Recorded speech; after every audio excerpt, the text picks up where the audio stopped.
দেখে নেব খেলার সময় শিরোনাম। অনূর্ধ্ব-20 সাফে শিরোপার মঞ্চে শুক্রবার মাঠে নামবে বাংলাদেশ। ফাইনালে প্রতিপক্ষ ভারত। মালদ্বীপে অনুশীলন দেখতে প্রবাসীদের ভিড়, টিকিটের ব্যাপক চাহিদা। বাংলাদেশ ইন্ডিয়ার যে খেলা অনেক জমজমাট হবে আশা করি। মালদ্বীপে প্রায় 1 লক্ষ বাংলাদেশি আছি। আমরা সবাই আশাবাদী যে এই ম্যাচ আমরা অবশ্যই সুন্দরভাবে জিতব। বিপিএল এর 12তম আসরে লাভ করতে পারেনি বিসিবি। ফ্র্যাঞ্চাইজিকে দিচ্ছে না লভ্যাংশ। আবারও ঢাকা ক্যাপিটালস ক্রিকেটারদের বকেয়া পরিশোধের আশ্বাস গভর্নিং কাউন্সিলের। বিসিবি থেকে পদত্যাগ আরও এক পরিচালকের। সরে দাঁড়ানোর ঘোষণা ইয়াসির ফয়সালের। 3 মাসের মধ্যে অ্যাডহক কমিটির অধীনে থাকা ফেডারেশন, জেলা বিভাগীয় ক্রীড়া সংস্থায় নির্বাচন।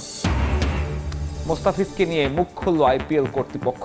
কাটার মাস্টারের বাদ পড়াকে দুর্ভাগ্যজনক বললেন অরুণ ধুমাল। ভবিষ্যতে বিচক্ষণতার পরিচয় দিতে চান লিগ চেয়ারম্যান। এবং প্রধানমন্ত্রীর নির্দেশে সবার জন্য উন্মুক্ত হলো লালবাগের দেলোয়ার হোসেন খেলার মাঠ। ঢাকায় দখল হওয়া সব মাঠ পুনরুদ্ধারের আশ্বাস ক্রীড়া প্রতিমন্ত্রীর।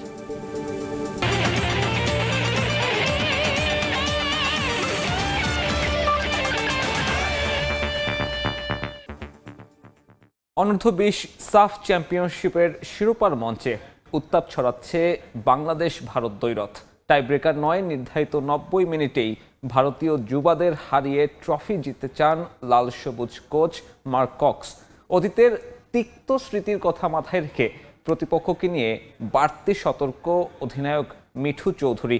এ ম্যাচের টিকিট নিয়ে ব্যাপক চাহিদা প্রবাসী বাংলাদেশিদের দর্শকদের মাঝে। মালদ্বীপ থেকে শিরোপা জয় করেই দেশে ফিরবে লাল সবুজের যুবারা, এমনটাই আশা তাদের।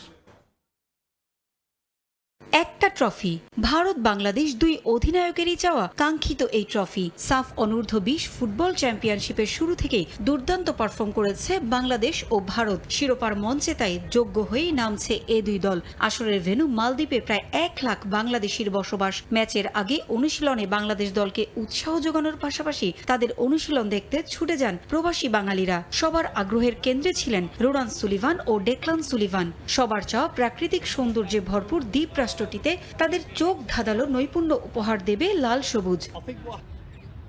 সমর্থকদের হৃদয়ের এই ব্যাকুলতা জানে পুরো বাংলাদেশ দল। তাই তো তাদের জয় উপহার দিয়ে মাঠ ছাড়তে চায় মার্ক কক্সের দল। প্রতিপক্ষ ভারত বলেই বাড়তি সতর্ক লাল সবুজ। কারণ বয়স ভিত্তিক পর্যায়ে 2019 সালে অনূর্ধ্ব-18, 2022 সালে অনূর্ধ্ব-20 ও 2025 সালে অনূর্ধ্ব-19 আগের 3 আসরে ভারতের কাছে হেরেছিল বাংলাদেশ। এবার তাই মালদ্বীপের ফাইনালে দাঁত ভাঙা জবাব দিতে চান বাংলাদেশ অধিনায়ক। প্রতিপক্ষ যখন ভারত হয় তখন আমাদের ভিতরে একটু অন্য কিছু কাজ করে। আমরা মনে করি তারা আমাদের চিরপ্রতিদ্বন্দ্বী সবসময়। আমি মনে করি, আমার টিমমেটরা মনে করে, তার এগেনস্টে খেলা মানে আমরা আমাদের সবটুকু দিয়ে লড়ার ট্রাই করি এবং ইনশাল্লাহ আমরা কালকেও এটা ট্রাই করব। লাল কার্ডের কারণে নেপালের বিপক্ষে ম্যাচে ডাগআউটে থাকতে পারেননি কোচ মার্ক কক্স। এবার ফাইনালে সেরাটা দিয়ে ইতিবাচক পারফর্ম করবে ফুটবলাররা, এমনটাই আশা তার। বড় কোনো ইনজুরি না থাকায় স্বস্তি কোচের। ভারত খুব শক্তিশালী দল, তারাও আমাদের মতো একটা শক্তিশালী দলের বিপক্ষে খেলবে। আমার ফুটবলাররা জানে তাদের কাজটা কি, মাঠে সেটাই তারা করবে। একজন ইংরেজ হিসেবে আমি পেনাল্টি শুটআউটে ম্যাচ যাক সেটা চাই না। আশা করি নির্ধারিত 90 মিনিটেই আমরা ভারতকে হারিয়ে শিরোপা জিততে পারব। আসর জুড়েই টিকিটের লম্বা লাইন ছিল প্রবাসী বাংলাদেশিদের। ফাইনালের আগেও দেখা গেছে টিকিটের জন্য সে একই চিত্র।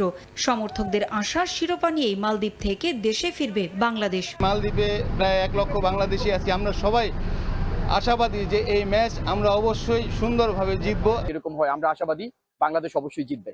2024 সালে একবার অনূর্ধ্ব-20 পর্যায়ে সাফের শিরোপা জয় করেছিল বাংলাদেশ। পারভিন আক্তার, সময় সংবাদ। নানি জন্মসূত্রে বাংলাদেশি হওয়ায় লাল সবুজ জার্সিতে খেলার সুযোগ পেয়েছেন রোনান ও ডেকলান সুলিভান। যুক্তরাষ্ট্রে জন্ম আর বেড়ে ওঠা হলেও দেশের মানুষ তাদের আপন করে নেয় কৃতজ্ঞতা জানান তাদের নানি সুলতানা আলম। 2 নাতির খেলা দেখতে এখন মালদ্বীপে অবস্থান করছেন তিনি। বাংলাদেশ অনূর্ধ্ব-20 দলের হয়ে খেলার জন্য যুক্তরাষ্ট্র থেকেই প্রস্তুতি নিয়েছেন রেনান ও ডেকলান। ফুটবল পরিবার বেড়ে ওঠায় দুজনেরই ভালো করার সম্ভাবনা দেখছেন সুলতানা আলম।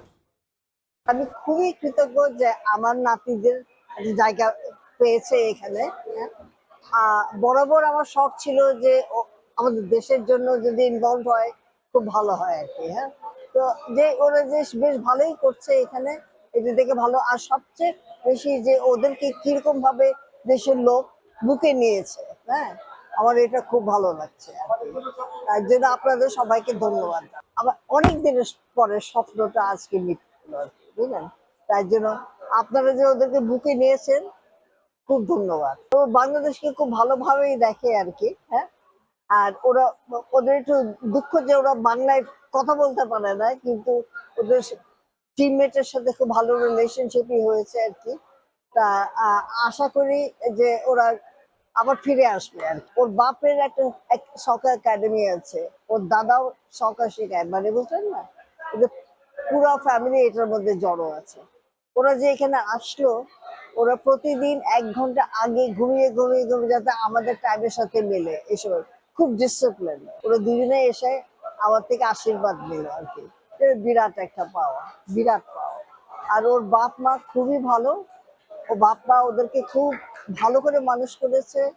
আর ওরা সবসময় আমি দেখি ফিল্ডে যখন থাকে, সবসময় গিয়ে মা আর বাবাকে ধন্যবাদ জানায়। বয়স তো বেশি না, 17-18 এরকম। আমি জানি না ওদের কি প্ল্যান আছে, কিন্তু যেই ফ্যামিলি থেকে আসে আমি জানি সকার ওদের একটা বিরাট একটা আছে। হ্যাঁ, প্রফেশনালি নাকি আমি জানি না, কিন্তু মানে আর কি, মানে ওরা 2 ভাই তো প্রফেশনালি ঢুকে গেছে, এরাও প্রফেশনালি বোধহয় ঢুকবে, কিন্তু এসব নিয়ে আমি আলাপ করি না, কারণ আমি বুঝি না এসব। ডিপেন্ডিং আর কি, এখানে যদি ওদের ডাকে তাহলে অবভিয়াসলি আছে। এবার ক্রিকেট স্বল্প সময়ে কম দল নিয়ে মাত্র 2টি ভেন্যুতে টুর্নামেন্ট আয়োজন করায় বিপিএল এর 12তম আসরে লাভের মুখ দেখছে না বিসিবি। ফ্র্যাঞ্চাইজিগুলোকে লভ্যাংশ দেওয়ার রীতি ধরে রাখতে পারছে না ক্রিকেট বোর্ড। স্বাধীন অডিট ফার্মের মাধ্যমে হিসেব শেষে জানা যাবে বিস্তারিত, এমনটাই বলেছেন বিপিএল গভর্নিং কাউন্সিলের সদস্য ইফতেখার মিঠু। ব্যাংক গ্যারান্টি থেকে আগামী সপ্তাহে ঢাকা ক্যাপিটালস ক্রিকেটারদের বকেয়া অর্থ পরিশোধ করা হবে বলেও জানান তিনি। বিপিএল এর 11তম আসর নিয়ে নানা সমালোচনা থাকলেও তৎকালীন সভাপতি ফারুক আহমেদের বেশ কিছু উদ্যোগ প্রশংসা কুড়িয়েছিল। টিকিট বিক্রি, ব্রডকাস্ট মানির লভ্যাংশ দেয়া হয় ফ্র্যাঞ্চাইজিদের। 12তম আসরে 5 বছরের জন্য ফ্র্যাঞ্চাইজি দেওয়ার সময় বছর বছর লভ্যাংশ বাড়ানোর কথা বললেও বাস্তব চিত্র ভিন্ন। বোর্ডের দেয়া আশ্বাস তো পূরণ হচ্ছেই না, উল্টো শুনতে হতে পারে হতাশার খবর। বিপিএল থেকে এবার লাভের মুখই দেখছে না বিসিবি। 2 দিন কিন্তু খেলা অফ গেছিল, এটা কিন্তু বিরাট ইম্প্যাক্ট আছে। প্রোডাকশন টিমের সাথে যে আমাদের কন্ট্রাক্ট, ও তো পুরা ছিল। এখন ওই দিন খেলা না হতে স্যাটেলাইটের ভাড়া, কমেন্টেটর ভাড়া, এগুলির তো নেগোসিয়েশন নাই, ওইখানে একটা খরচ আছে। আমাদের 2 দিন কিন্তু এটা একটা কিন্তু বিরাট লস। প্লাস আপনি জানেন যে এইবার ম্যাচও কম ছিল, তো সুতরাং টিকিটের থেকে আর্নিং এমনি তো 6টা ম্যাচ কম। প্রফিট হয়েছে কি হয়নি এটা বলা ডিফিকাল্ট। আসর শেষ হওয়ার 2 মাস হলো, এখনো পারিশ্রমিক নিয়ে জটিলতা কাটছে না ঢাকা ক্যাপিটালসের। আগামী সপ্তাহে ব্যাংক গ্যারান্টি থেকে সব বকেয়া অর্থ পরিশোধ করবে বিসিবি। তাদের 2টা ব্যাংক গ্যারান্টি ছিল, 3 কোটি আর 5 কোটি, 2টাই ব্যাংকে দিয়ে দিছি। We are waiting for encashment from the bank. আমরা যদি এর মধ্যে যদি ঢাকা সব ক্লিয়ার করে দেয়, তাহলে এই টাকাটা আমরা রিফান্ড করে দিব। আর যদি যেটা বাকি থাকবে, হ্যাঁ, নেক্সট উইকে, তাহলে আমরা করব কি, যার যার নামে আমরা চেক ইস্যু করে দেব। প্রিমিয়ার লিগের ক্যালেন্ডার মার্চ এপ্রিল। এবছর সেই লিগ কবে মাঠে গড়াবে তার নেই কোনো খবর। এই লিগের দিকে তাকিয়ে থাকা ক্রিকেটাররা আছেন হতাশায়। বোর্ড বলছে সব প্রস্তুত করে তারা ক্লাবগুলোর জন্য অপেক্ষায় আছেন। আমাদের কোয়াব, ক্রিকেট বোর্ডের স্ট্যান্ড, আমিও ফর্মার ক্রিকেটার, কোয়াব মেম্বার হিসাবে আমার কথাটা হচ্ছে ক্রিকেট খেলার জায়গায় অন্য জিনিস, অন্য 2 দিক এটা মেশানো উচিত না। ক্রিকেট বোর্ড কিন্তু 100% নেই। কালকে যদি হয়, কালকেই আমরা কিন্তু খেলা শুরু করতাম। মাঠ ready, wicket ready, cricket ready, ball ready, umpire ready, সব রেডি। We can immediately start. DPL মাঠে ফেরাতে সব পক্ষের সঙ্গে আলোচনা শুরু করবেন বোর্ড সভাপতি বলেও জানান মিঠু। তারেক হোসেন শিমুল, সময় সংবাদ, ঢাকা। বিসিবির পরিচালক পদ ছাড়লেন আরও একজন।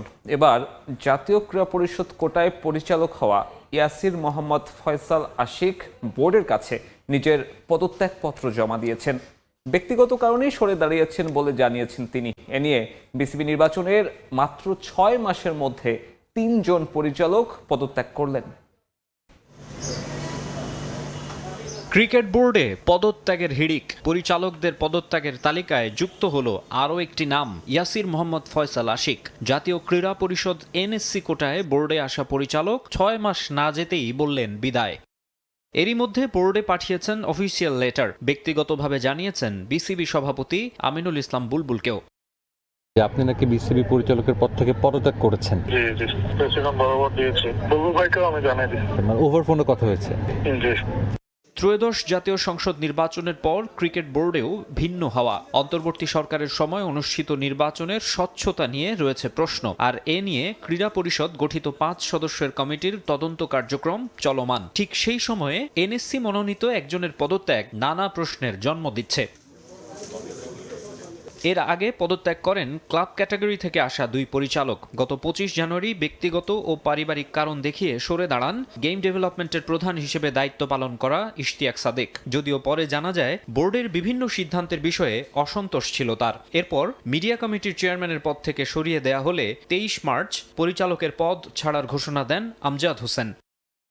বেশ কিছুদিন ধরেই গুঞ্জন শোনা যাচ্ছিল বিসিবির আরও কয়েকজন পরিচালক সরে যেতে পারেন। অন্য দুজনের মতো ব্যক্তিগত কারণ দেখিয়ে এবার পদত্যাগ করলেন বিসিবির লজিস্টিক্স ও প্রোটোকল কমিটির চেয়ারম্যান হিসেবে দায়িত্ব পালন করা ইয়াসির ফয়সাল আশিক।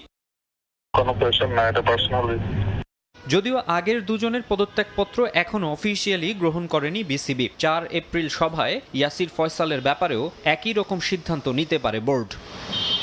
মাকসুম আলম খান, সময় সংবাদ, ঢাকা। 3 মাস পর অবশেষে মোস্তাফিজুর রহমানকে নিয়ে মুখ খুললেন আইপিএল চেয়ারম্যান অরুণ ধুমাল।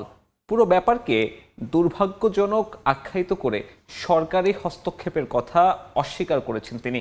ব্রিটিশ সংবাদ মাধ্যম ফাইন্যান্সিয়াল টাইমসে দেয়া এক সাক্ষাৎকারে এসব কথা বলেন ধুমাল। ভবিষ্যতে এমন সমস্যার পুনরাবৃত্তি হবে না বলেও জানান তিনি।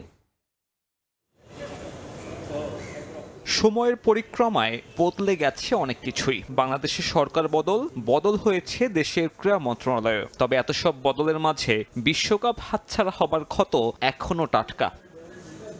যার শুরুটা হয় মোস্তাফিজুর রহমানকে নিয়ে। রাজনৈতিক প্রতিহিংসার শিকার হন কাটার মাস্টার। উগ্রবাদী ভারতীয়দের আন্দোলনকে পুঁজি করে বাংলাদেশি পেসারকে সরিয়ে দেয় বিসিসিআই। তবে এতদিন পরে এসে ফিজের বিষয়ে সরকারি হস্তক্ষেপের কথা অস্বীকার করলেন আইপিএল চেয়ারম্যান। বরং তার মতে গোটা বিষয়টাই দুর্ভাগ্যজনক। আমি বলবো পুরো বিষয়টা দুর্ভাগ্যজনক, এর বাইরে আমার ধারণা নেই। তবে আমি বিশ্বাস করি না সরকার ক্রিকেটের দৈনন্দিন কার্যক্রমে হস্তক্ষেপ করে। ক্রিকেটের বৃহত্তর স্বার্থে সরকার বরাবরই সহযোগিতা করেছে। অরুণ ধুমালের বক্তব্যের সত্যতা নিয়ে প্রশ্ন উঠতেই পারে, কারণ ফিজের নাম সরিয়ে দেওয়ার পর কলকাতা নাইট রাইডার্সের দেয়া বিবৃতিতে স্পষ্ট উল্লেখ ছিল বিসিসিআইয়ের নির্দেশনার ব্যাপারে। আর ক্রিকেট বোর্ডের এমন সিদ্ধান্ত যে রাজনৈতিক, সে কথা বলাই বাহুল্য। যদিও অতীত পেছনে ফেলে সামনে তাকানোর কথা বললেন ধুমাল। ফিজের মতো অনাকাঙ্ক্ষিত পরিস্থিতি সামনের দিনে আর সৃষ্টি হবে না, এমন প্রত্যাশা আইপিএল নীতি নির্ধারকের। তবে হ্যাঁ, মাঝে মধ্যে আমাদের আশেপাশে কিছু ঘটনা ঘটে, আর তার পরিপ্রেক্ষিতে কিছু সিদ্ধান্তও নেওয়া হয়। আমি নিশ্চিত সবার শুভ বুদ্ধির উদয় হবে এবং সামনের দিনে এমন সমস্যার পুনরাবৃত্তি ঘটবে না। ফিজকে বাদ দেয়ায় ফিজের আর্থিক ক্ষতি তো হয়েছে, তবে তার চেয়েও বেশি ক্ষতিগ্রস্ত এই ক্রিকেটারকে দলে ভেড়ানো কলকাতা নাইট রাইডার্স। বিকল্প হিসেবে মুজারাবানিকে নিলেও পারফরমেন্সে আকাশ পাতাল পার্থক্য। হার দিয়ে এবারের মৌসুম শুরু করেছে কেকেআর। মানসম্মত বোলারের অভাব ভোগাবে গোটা টুর্নামেন্ট জুড়েই। সাব্বির মিথুন, সময় সংবাদ। শিশুদের বঞ্চিত করে লালবাগের দেলোয়ার হোসেন খেলার মাঠ বাণিজ্যিকভাবে ব্যবহারের বিষয়টি নজরে এসেছে প্রধানমন্ত্রী তারেক রহমানের।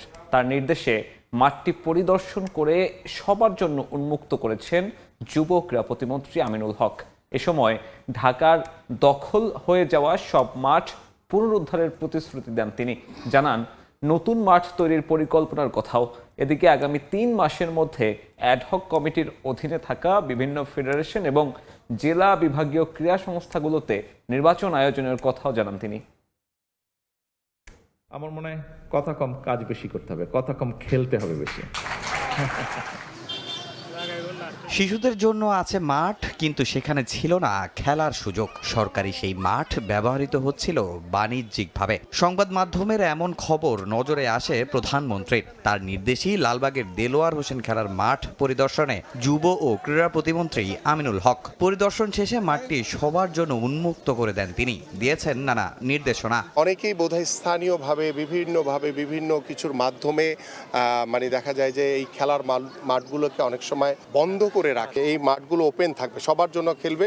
এখানে সবাইকেই জবাবদিহিতার আওতায় আনতে হবে। ঢাকায় সরকারি মাঠ অন্য কাজে ব্যবহারের অভিযোগ নতুন নয়। দখল হয়ে যাওয়া মাঠের সংখ্যাও কম নয়। এমন সব মাঠ পর্যায়ক্রমে পুনরুদ্ধারের প্রতিশ্রুতি দিয়েছে সরকার। পাশাপাশি নতুন খেলার মাঠ তৈরির পরিকল্পনার কথাও জানান প্রতিমন্ত্রী। ঢাকা শহরে যদি আরও এরকম কোনো মাঠ থাকে যেগুলো দখল করা হয়েছে, সেগুলোকে দখলমুক্ত করার জন্য আমাদের সরকার বদ্ধপরিকর। প্রধানমন্ত্রী মানে খেলার মাঠ বা বাচ্চাদের বা আমাদের ঢাকা মহানগরী সহ সারা বাংলাদেশের মাঠগুলোকে সংরক্ষণ করার জন্য ইতিমধ্যে আমাদেরকে নির্দেশনা দিয়েছেন। একটি প্রধানমন্ত্রীর কার্যালয় থেকে একটি কমিটিও করে দেওয়া হয়েছে। ফুটসাল অত্যন্ত জনপ্রিয় একটি খেলা। বিশেষ করে আমাদের যে জেনজি প্রজন্ম, যারা ইয়াং প্রজন্ম যারা রয়েছে, এই খেলাটি অত্যন্ত পছন্দ করে এবং আমরা সেটি আমাদের লক্ষ্য রয়েছে যে প্রত্যেকটি ওয়ার্ডে ঢাকা মহানগরীর আমরা যাতে ছোট ছোট আকারে যাতে ফুটসালের গ্রাউন্ড তৈরি করতে পারি। এদিকে দেশের বেশিরভাগ ফেডারেশন এখনও চলছে অ্যাডহক কমিটির মাধ্যমে। সম্প্রতি জেলা ও বিভাগীয় ক্রীড়া সংস্থাগুলোর অ্যাডহক কমিটি বিলুপ্ত করেছে মন্ত্রণালয়। এসব সংস্থায় কবে নির্বাচন হবে সে বিষয়েও কথা বলেছেন প্রতিমন্ত্রী। সারা বাংলাদেশে আমরা ইতিমধ্যে জেলা ক্রীড়া সংস্থা, উপজেলা ক্রীড়া সংস্থা এবং আমাদের বিভাগীয় ক্রীড়া সংস্থাগুলো ভেঙে দিয়ে আমরা অ্যাডহক কমিটি তৈরি করার মাধ্যমে আমরা 3 মাসের ভিতরে আমরা নির্বাচন নিশ্চিত করব। পাশাপাশি আমাদের যে 51টি ফেডারেশন রয়েছে সেখানেও অ্যাডহক কমিটি রয়েছে, বাট অ্যাডহক কমিটির মেয়াদ উত্তীর্ণ হয়ে গেছে অনেক আগে। আমরা একদম তৃণমূল থেকে শুরু করে আমরা উপরের দিকে আমাদের যে ঢাকার যে ফেডারেশনগুলো রয়েছে সেই কমিটিগুলোকে আমরা পুনর্গঠন করব। তবে জেলা ও বিভাগীয় ক্রীড়া সংস্থার নির্বাচনে বড় চ্যালেঞ্জ হয়ে দাঁড়াতে পারে কাউন্সিলর নির্ধারণ। দীর্ঘদিন ধরে খেলা না হওয়ায় অনেক জেলাতেই কার্যক্রম প্রায় স্থবির। এখন দেখার বিষয় কোন প্রক্রিয়ায় ক্রীড়া সংস্থাগুলোর নির্বাচন আয়োজন করে ক্রীড়া মন্ত্রণালয়। তামিম হোসেন, সময় সংবাদ, ঢাকা। বাংলাদেশকে এশিয়ান কাপে তুলতে ব্যর্থ হলেও হাবিয়ার কাবরেরার বিষয়ে স্পষ্ট অবস্থানে নেই বাফুফে। বাংলাদেশ ফুটবলে তার ভবিষ্যৎ কি সে বিষয়ে আরও ভেবেচিন্তে সিদ্ধান্ত নিতে চান সভাপতি তাবিথ আওয়াল। কোচ নিয়ে ধোঁয়াশা থাকলেও ফুটবলের সামগ্রিক উন্নয়নের কথা বিবেচনায় নারী ও পুরুষ দলের জন্য আলাদা টেকনিক্যাল, ফিজিও এবং মেডিকেল টিম গঠনের কথা ভাবছে বাফুফে। বিষয়টা দিনের আলোর মতো পরিষ্কার। চমৎকার সম্ভাবনা থাকা সত্ত্বেও বাংলাদেশকে এশিয়ান কাপে তুলতে ব্যর্থ হয়েছেন হাভিয়ের কাবরেরা। অথচ গ্রুপ প্রতিপক্ষ কিংবা নিজেদের সক্ষমতা সব মিলিয়ে এবার চমৎকার সুযোগ ছিল জামালদের এশিয়ার শীর্ষ মঞ্চে খেলার। সেটা তো হয়নি, লাল সবুজরা ব্যর্থ হয়েছে গ্রুপ রানার্স আপ হতেও। এশিয়ান কাপ বাছাই বাংলাদেশের একমাত্র জয় ভারতের বিপক্ষে। অথচ অ্যাওয়ে ম্যাচে ইতিহাসের সবচেয়ে নড়বড়ে ব্লু টাইগারদের পেয়েও পয়েন্ট ভাগ করে হামজারা। চতুর কাবরেরা বাফুফেকে এটাই দেখিয়েছে প্রাপ্তি হিসেবে। বাফুফেও আশ্বস্ত হয়েছে। এছাড়াও আরও কয়েকটি ম্যাচে তার কৌশল নিয়ে তীব্র সমালোচনা হলেও নির্বিকার ন্যাশনাল টিম ম্যানেজমেন্ট কমিটি। আমরা বর্তমানে কন্ট্রাক্টে আছি কোচের সাথে, যে কন্ট্রাক্টটা কিন্তু অতি শীঘ্রই শেষ হতে যাচ্ছে। তো নেক্সট কন্ট্রাক্ট কী হবে, কেমনে হবে, ওই সময়টা চলে এসেছে। অ্যান্ড অফকোর্স আমাদের ন্যাশনাল টিমস ম্যানেজমেন্ট কমিটি এই সব ইস্যু নিয়ে বসবে। অ্যান্ড যেই মুহূর্ত একটা চূড়ান্ত সিদ্ধান্ত আমরা পাবো জোরালোভাবে, সেই সিদ্ধান্তটা আমরা সবাইকে জানিয়ে দিব। কাবরেরা ব্যর্থ হলেও দেশি বিদেশি মিলিয়ে দেশের ফুটবল পাইপলাইনে আশার সঞ্চার। এই জায়গায় বাড়তি গুরুত্ব দিতে চায় ফেডারেশন। ফুটবলের সামগ্রিক উন্নয়নের কথা বিবেচনায় নিয়ে নারী ও পুরুষ দলের জন্য আলাদা টেকনিক্যাল, ফিজিও এবং মেডিকেল টিম গঠনের কথা ভাবছে বাফুফে। আমাদের ফুটবলটা যে জায়গায় চলে গেছে সেই জায়গার জন্য আমাদের কিন্তু অনেক দূরদর্শিতা ভাবনা চিন্তা নিতে হবে এবং পাইপলাইনে যে অনেক প্লেয়ার আমাদের আসতে পারে। যে আপনারা জানেন যে বর্তমানে আমাদের আন্ডার-20 একটা টাফ ম্যাচ খেলছে, আমাদের 17 প্রিপারেশন নিচ্ছে ভবিষ্যতে ন্যাশনাল টিমে পাইপলাইনে থাকার জন্য। তো আমাদের একটা হোলিস্টিক অ্যাপ্রোচ এখন আসতে হবে, যে জায়গায় আমাদের একটা holistic technical team, physio team এবং মেডিকেল টিম সব কিছুই কিন্তু আমরা কিন্তু এখন তৈরি করতে হবে ছেলেদের জন্য যেরকম মেয়েদের জন্য কিন্তু সেরকম। তবে উন্নতির আভা থাকলেও বয়সভিত্তিকে দেশি প্রবাসী ফুটবলারদের সমন্বয়হীনতার বদনাম থেকে বেরোতে পারেনি দেশের ফুটবল, যে বিষয়টি আরও গভীরভাবে মনিটরিং করে সমাধানের পথ খুঁজছে বাফুফে। আমরা যেসব অপিনিয়ন শুনি বা দিই তার সাথে হেল্পফুল হয় যদি একটা রেকমেন্ডেশন থাকে যে এই যদি ইস্যু সত্য হয়ে থাকে উত্তরণের জায়গাটা কী হবে, সেটা প্লেয়ারদের ব্যাপারে কথা বলতে পারি, কোচিং স্টাফের ব্যাপারে কথা বলতে পারি, পারফরমেন্স অফ দ্য টিম নিয়ে কথা বলতে পারি, সিলেকশন অফ দ্য টিম নিয়েও আমরা কথা বলতে পারি। বাট অ্যাজ আই সেড, আমি কোনো কমেন্ট বা কোনো ওপিনিয়ন আমরা ইগনোর করি না। আমরা প্রাইভেটলি প্রত্যেকটা ইস্যুকে আমরা যাচাই বাছাই করি। এস.এম. ইকবাল, সময় সংবাদ, ঢাকা। ইরান যুক্তরাষ্ট্র টানাপোড়েনের বলি যেন ফুটবল না হয় তার জন্য আপ্রাণ চেষ্টা চালিয়ে যাচ্ছে ফিফা। যুদ্ধ পরিস্থিতির মাঝে ইরান কোস্টারিকা ম্যাচ মাঠে বসে উপভোগ করেন ফিফা প্রেসিডেন্ট জিয়ান্নি ইনফ্যান্তিনো, যেখানে ইরানিয়ান ফুটবলার এবং কোচদের সঙ্গে কথা বলেছেন তিনি। এ সময় ইরানের বিশ্বকাপ ম্যাচগুলো নির্ধারিত সূচিতেই হবে বলে আবারও নিশ্চিত করেছেন ফিফা বস।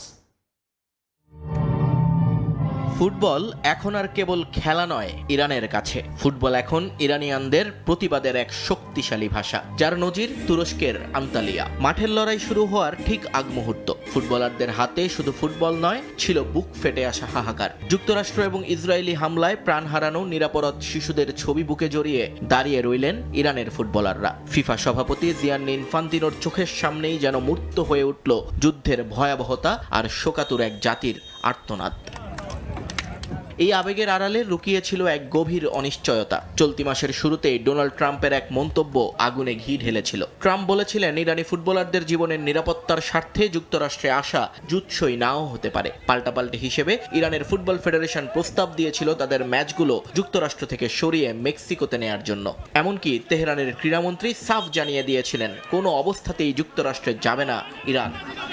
কিন্তু প্রীতি ম্যাচ শেষে ইরানিয়ান খেলোয়াড় এবং কোচিং স্টাফদের সঙ্গে কথা বলবার পর সব জল্পনার অবসান ঘটালেন ফিফা বস। কোস্টারিকার বিপক্ষে ইরানের প্রীতি ম্যাচ দেখতে এসে তিনি সাফ জানিয়ে দিলেন, ড্র অনুযায়ী যেখানে খেলা হওয়ার কথা সেখানেই হবে, মাঠের বাইরের রাজনীতি বাইরেই থাকবে। ড্র অনুযায়ী ম্যাচগুলো যে ভেন্যুতে হওয়ার কথা সেখানেই হবে। আমরা আজ তাদের খেলা দেখেছি, তারা অত্যন্ত শক্তিশালী একটি দল। আমি খেলোয়াড় এবং কোচের সাথে কথা বলেছি, সব ঠিক আছে। ইরান বিশ্বকাপ তাদের নির্ধারিত জায়গাতেই থাকছে, ম্যাচ পূর্ব নির্ধারিত সূচি অনুযায়ী হবে। ফিফা প্রধানের এই গ্রিন সিগন্যাল, গুমোট আকাশে এক পশলা স্বস্তির বৃষ্টি। 2026 বিশ্বকাপের সূচি অনুযায়ী ইরানের প্রথম দুটো ম্যাচ ক্যালিফোর্নিয়ার সোফি স্টেডিয়ামে এবং তৃতীয় ম্যাচ সিয়াটলে হওয়ার কথা। মেক্সিকো যাওয়ার আকুতি কিংবা ট্রাম্পের প্রচ্ছন্ন হুমকি কোনো কিছুই আপাতত বদলাতে পারছে না ফিফার ক্যালেন্ডার। মাঠের লড়াইয়ে ইরান কতটা সফল হবে তা সময়ে বলবে, কিন্তু বিশ্বকাপের মহারণে নামার আগেই নিহত শিশুদের ছবি নিয়ে বিশ্ব বিবেকের কাছে তারা যে বার্তা পৌঁছে দিয়েছে তা গোল বা পয়েন্টের চেয়েও অনেক বেশি শক্তিশালী। এখন দেখার বিষয় ফুটবল কি বুলেটের চেয়েও জোরে আওয়াজ তুলতে পারে কিনা। নিয়ন মোহাইমেন, সময় সংবাদ। বিশ্বকাপ ফুটবলের উন্মাদনায় নতুন মাত্রা যোগ করতে বিশেষ উদ্যোগ নিয়ে হাজির ডেনমার্কের খেলনা প্রস্তুতকারী প্রতিষ্ঠান লেগো। মেসি, রোনালদো, এমবাপে ও ভিনিসিয়াসের মতো ফুটবল বিশ্বের জনপ্রিয় 4 তারকাকে লেগোর দুনিয়ায় নিয়ে এসেছে প্রতিষ্ঠানটি। গোল করার পর এ 4 ফুটবলারের আইকনিক উদযাপন, তাদের ট্যাটু, মুখভঙ্গি সবকিছুই রয়েছে এই লেগোগুলোতে। শিশুদের জনপ্রিয় খেলা লেগোতে ছোট ছোট কয়েক হাজার টুকরো জিনিসকে এক করে মেসি, রোনালদোদের তৈরি করাটা রীতিমতো চ্যালেঞ্জিং ছিল আয়োজকদের জন্য। শিশুদের জনপ্রিয় খেলা লেগো। এই খেলা মূলত শিশুদের সৃজনশীলতা বৃদ্ধির জন্য বিশ্বজুড়ে পরিচিত। ছোট ছোট ব্লক বা টুকরো দিয়ে বিভিন্ন মডেল বা কাঠামো তৈরি করে থাকে শিশুরা। বিশ্বব্যাপী শিশুদের কাছে বেশ জনপ্রিয় খেলা লেগো। শিশুদের এই খেলাকে এবার বিশ্বকাপ উপলক্ষে নতুন রূপে নিয়ে এসেছে ডেনমার্কের খেলনা প্রস্তুতকারী প্রতিষ্ঠান লেগো। বিশ্ব ফুটবলের সবচেয়ে জনপ্রিয় দুই তারকা, বিশ্বকাপ মানেই যাদের খেলা দেখার অপেক্ষায় রাত জেগে থাকেন সমর্থকরা, সেই মেসি রোনালদোকে এবার নিয়ে আসা হয়েছে লেগোর দুনিয়ায়। শুধু কি তাই, এ দুই তারকার সঙ্গে আছেন ব্রাজিলের বিশ্বকাপ দলের অন্যতম সেরা তারকা ভিনিসিয়াস জুনিয়র, ফ্রান্সের কিলিয়ান এমবাপ্পেও। আগামী 11ই জুন যুক্তরাষ্ট্র, কানাডা ও মেক্সিকোতে মাঠে গড়াবে the greatest show on earth football বিশ্বকাপ। ফুটবল দুনিয়ায় লিওনেল মেসি, রোনালদো মানেই সমর্থকদের ঘোরের রাজ্যে হারিয়ে যাওয়া। তাদের চমৎকার কৌশল, দক্ষতা ও ক্ষিপ্রতায় মুগ্ধ পুরো দুনিয়া। এবার সেগুলোকেই লেগোর মাধ্যমে নিয়ে এসেছে খেলনা প্রস্তুতকারী প্রতিষ্ঠানটি। লিওনেল মেসি ও রোনালদোর জার্সির নাম্বার, তাদের আইকনিক স্টাইল, গোল করার পর তাদের উদযাপনের বিভিন্ন মুহূর্ত তুলে ধরা হয়েছে লেগোতে। রোনালদো ও মেসির ক্ষেত্রে একটু বেশি সতর্ক থাকতে হয়েছে ডিজাইনারদের। মেসির হাতে ও পায়ে রয়েছে অসংখ্য ট্যাটু, এগুলো আনা হয়েছে লেগোর ডিজাইনে। ভিনিসিয়াস, এমবাপ্পেদের নানা মুহূর্ত রাখা হয়েছে লেগোতে। ছোট ছোট কয়েক হাজার টুকরো টুকরো জিনিস জোড়া দিয়ে তৈরি করা যাবে মেসি, রোনালদো ও এমবাপ্পেদের। রীতিমতো চ্যালেঞ্জিং কাজটা করেছেন ডেনমার্কের ডিজাইনাররা। বিশ্বকাপে এই লেগো তুমুল জনপ্রিয়তা পাবে বলে আশা তাদের। রোনালদোর ক্ষেত্রে আমাদের অনেক চ্যালেঞ্জের মধ্যে দিয়ে যেতে হয়েছে। শুরুতে আমরা একটা ডামির মতো তৈরি করে সেটা রোনালদোর টিমের কাছে পাঠিয়েছিলাম। তারা এটা বেশ পছন্দ করার পর আমরা চূড়ান্তভাবে তৈরি করি। এটা শিশুদের বেশ পছন্দ হবে। মেসির ট্যাটু নিয়েও আমাদের বেশ চিন্তা করতে হয়েছে, কারণ অবিকল ট্যাটুর মতো করে প্রতিটি টুকরা আমাদের তৈরি করতে হয়েছে। বিশ্বকাপ জয়ের পর মেসি যেভাবে উদযাপন করেছেন সেটা ফুটিয়ে তুলতে 1427 টুকরো লেগো ব্যবহার করেছেন ডিজাইনাররা। এর দাম পড়বে $179। এছাড়াও রোনালদো ও মেসির খেলার নানা ধরনের লেগোগুলো পাওয়া যাবে $79। এমবাপ্পে ও ভিনিদের লেগোর মূল্য $29, একটু বেশি অর্থ দিয়ে কিনতে হবে। এরই মধ্যে এই লেগো দেখে ভূয়সী প্রশংসা করেছেন ব্রাজিলিয়ান তারকা ভিনিসিয়াস। বিশ্বকাপ চলাকালীন এটা সমর্থকদের বাড়তি আনন্দ যোগাবে বলে মনে করছে প্রস্তুতকারী প্রতিষ্ঠান। পারভিন আক্তার, সময় সংবাদ। মাঠের পারফরমেন্স ওঠানামা করলেও মাঠের বাইরের হিসেবে নতুন রেকর্ড করল ইংলিশ ক্লাব চেলসি। তবে এই রেকর্ড কোনো গৌরবের নয়।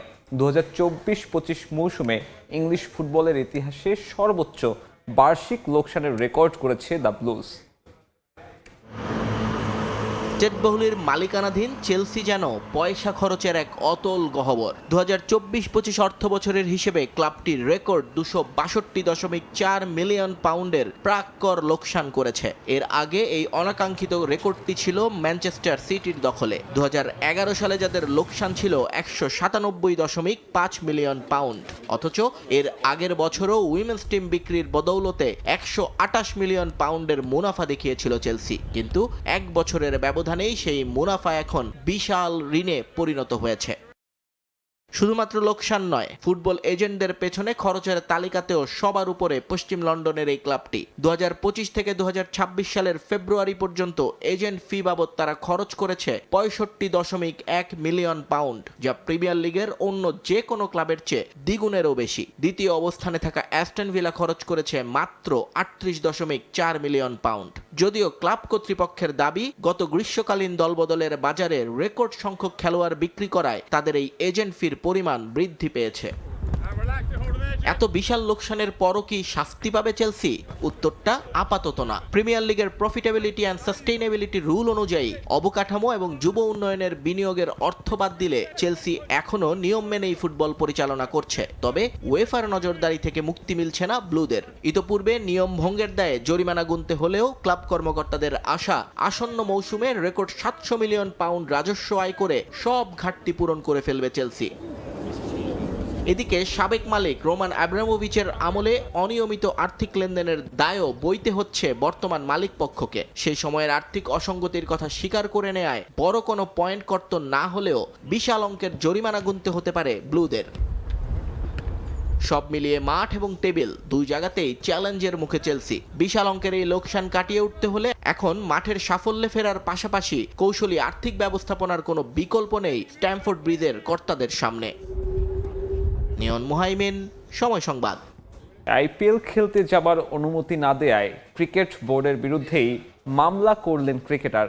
এমন বিরল ঘটনার নজির স্থাপন করলেন শ্রীলঙ্কান পেসার নুয়ান থোসারা। নিলামে দল পেলেও অনাপত্তিপত্র না দেয়ায় কলম্বো জেলা আদালতের দ্বারস্থ হয়েছেন তিনি। বিবাদী করা হয়েছে বোর্ডের সভাপতি, সচিব, কোষাধ্যক্ষ ও প্রধান নির্বাহী কর্মকর্তাকে। শুনানির দিন ধার্য করা হয়েছে আগামী 9 এপ্রিল। একটা সময় বিদেশি ফ্র্যাঞ্চাইজি লিগ এলেই চরম নাটকীয়তার মঞ্চস্থ হতো দেশের ক্রিকেটে। অনাপত্তিপত্র দেয়া না দেয়া নিয়ে চলত বিস্তর আলোচনা। চুক্তিবদ্ধ ক্রিকেটারদের অনাপত্তিপত্র বা এনওসি লেটার দেওয়ার অধিকার ওই দেশের ক্রিকেট বোর্ডের। তাই এ নিয়ে বোর্ড ক্রিকেটারের দ্বন্দ্বের খবর নতুন কিছু নয়। তবে এবার সবকিছু ছাড়িয়ে গেলেন শ্রীলঙ্কার নুয়ান থুসারা। আইপিএল খেলার অনাপত্তিপত্র না পাওয়ায় মামলা ঠুকে দিয়েছেন নিজের দেশের ক্রিকেট বোর্ডের বিরুদ্ধে। এমন সংবাদ প্রকাশ করেছে লঙ্কান গণমাধ্যম নিউজওয়্যার। বৃহস্পতিবার কলম্বো জেলা আদালতে এই মামলা দায়ের করেছেন থুসারা। মামলার বিবাদী করা হয়েছে শ্রীলঙ্কা ক্রিকেটের সভাপতি শাম্মী সিলভা, সচিব বান্দুলা দিসানায়কে, কোষাধ্যক্ষ সুজিওয়া গোডালিয়াড্ডা এবং সিইও অ্যাশলে ডি সিলভাকে। আইপিএল নিলাম থেকে থুসারাকে 1,60,00,000 রুপিতে কেনে রয়্যাল চ্যালেঞ্জার্স বেঙ্গালুরু। তবে জাতীয় দলের হয়ে করা ফিটনেস টেস্ট উতরাতে না পারায় তার এনওসি আটকে দিয়েছে এসএলসি। যদিও থুসারার দাবি, জাতীয় দলের সঙ্গে তার কেন্দ্রীয় চুক্তির মেয়াদ শেষ হয়েছে গত 31শে মার্চ। এরপর থেকে আন্তর্জাতিক ক্রিকেটের জন্য তাকে যেন তার বোর্ড আর বিবেচনা না করে সে সিদ্ধান্তও জানিয়েছেন। তবুও এনওসি না পাওয়ায় মামলা করতে বাধ্য হন এই পেসার। থুসারার এই মামলার শুনানির তারিখ নির্ধারণ করা হয়েছে আগামী 9 এপ্রিল, যেখানে রায় পক্ষে আসলে ক্ষতিপূরণ পেতে পারেন লঙ্কান ক্রিকেটার। সেই সাথে আইপিএলে যাবার অনুমতিও পাবেন। আইপিএল ক্যারিয়ার অবশ্য সাদামাটা থুসারার। গত মৌসুমে খেলেছেন একই ফ্র্যাঞ্চাইজির হয়ে। গোটা টুর্নামেন্টে সুযোগ পান মাত্র 1 ম্যাচ। এর আগে মুম্বাই ইন্ডিয়ান্সের হয়ে 7 ম্যাচ খেলেন এই পেসার। সাব্বির মিথুন, সময় সংবাদ। আধুনিক সুযোগ সুবিধা ও উন্নত অবকাঠামো থাকার পরও অবহেলিত রংপুর জেলা স্টেডিয়াম। কিন্তু উদ্বোধনের 4 বছর পেরিয়ে গেলেও এখন পর্যন্ত কোনো লিগ, টুর্নামেন্ট বা বড় কোনো ম্যাচ অনুষ্ঠিত হয়নি এই মাঠে। এ নিয়ে দায় সারা উত্তর জেলা ক্রীড়া সংস্থা। শাকিল মাহমুদ ক্যামেরায়, বিস্তারিত রেদওয়ান হিমেলের রিপোর্টে। 1968 সালে প্রতিষ্ঠিত হয় রংপুর জেলা স্টেডিয়াম, কিন্তু করোনা মহামারীতে স্টেডিয়ামটিতে তৈরি হয়েছিল ভুতুরে পরিবেশ। কাশবনে ঢাকা পড়েছিল স্টেডিয়ামের মূল মাঠ। ভাঙাচোরা পোড়াবাড়িতে পরিণত হয় ইনডোর, গ্যালারি ও ড্রেসিং রুম। তবে দ্রুত বদলে গেছে পরিস্থিতি। সংস্কারের পর বর্তমানে ভালো অবস্থায় এই stadium. Media centre, hostel, seminar কক্ষ, সভাকক্ষ সহ প্রেস বক্স সবকিছুই অত্যাধুনিক। বিশাল পরিসর নিয়ে হয়েছে ইনডোর স্টেডিয়াম। 5 লেন বিশিষ্ট 25 মিটার দীর্ঘ সুইমিং পুলের নীলাভ পানিতে নিয়মিত হয় সাঁতার অনুশীলন। অবকাঠামোগত উন্নয়ন হলেও যে লক্ষ্য নিয়ে তৈরি হয়েছিল স্টেডিয়াম, সেটাই শুধু অনুপস্থিত।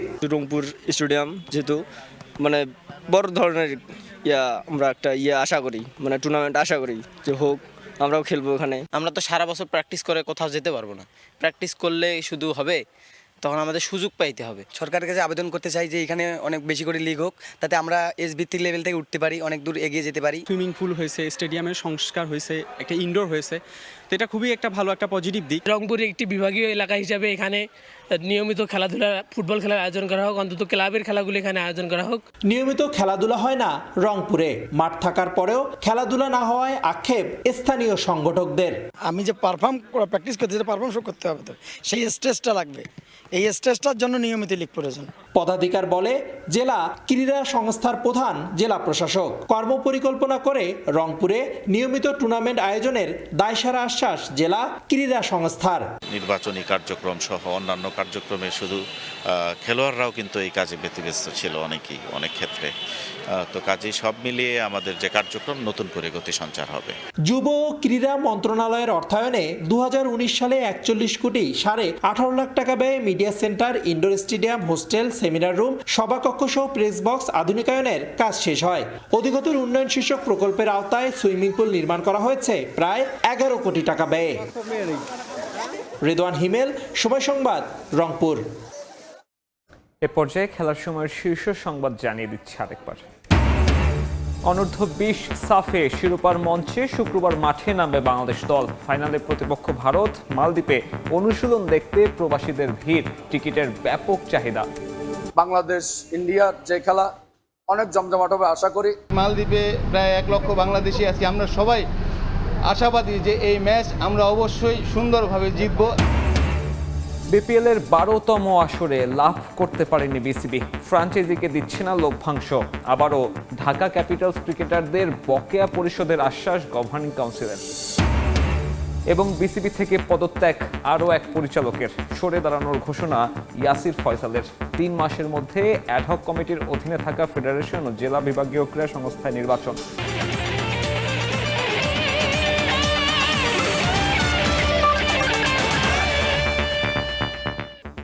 এই ছিল খেলার সময়। এরপর প্রবাসের সময় থাকবেন গোলাম রাব্বি।